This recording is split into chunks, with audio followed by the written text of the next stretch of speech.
na ama egwuregwu.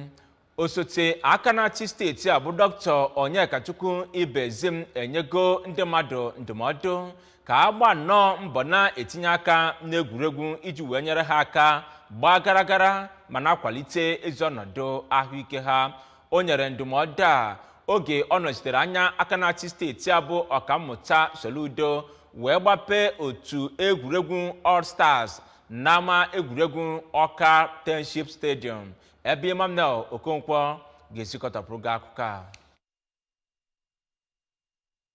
Osote aka na-achị steeti a bụ Dọkịnta Ibezim onye kwupụtara na egwuregwu bara nnukwu uru n'ihe gbasara ahụike ndị mmadụ ma mekwa ka mmadụ na-ebi ogologo ndụ, rụtụrụ aka na ndị mmadụ kwesịrị nnọọ ị na-egwu egwuregwu na ọdịkata iji wee dịte ndụ aka ma nwekwezie alụike. Dọkịnta Ibezim nọrọ oge ọ na-eto chairman nke Anambra State Football Association bụ Maazị Chikelue Iluenyosi maka mbọ niile ọ na-agba iji wee chịkọba ya bụ ihe mmemme egwuregwu nye steeti a. Kwupụta na ọchịchị gọvanọ Chukwuma Soludo na-agbasi nnọọ mbọ ike ịhụ na atụgharịrị ọnọdụ egwuregwu dị na steeti a ma mee ka ọ bụ ihe ga-agbagote n'ogogo dị elu nke ga-abụzi ihe nlele wee nye ụwa niile gbaa gburugburu. N'okwu nke ya, onye ahụ ji ọkwa chairman nke Anambra State Football Association bụ Maazị Iluenyosi kwupụtara na ya bụ egwuregwu bụ nnọọ nke achịkọbara iji wee mee ndị mmadụ obiọma ma mekwezie ka e nwee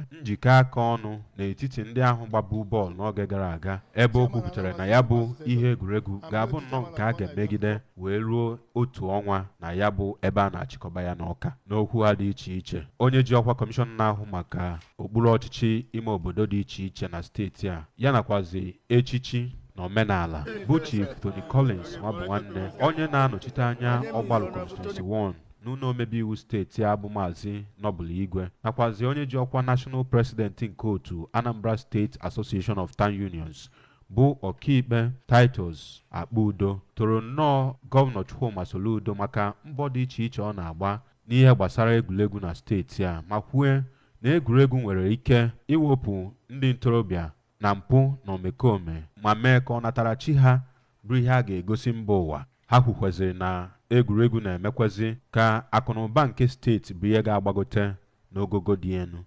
Site na Ọka Township Stadium dị n'Ọka, abụ m Emmanuel Okonkwo.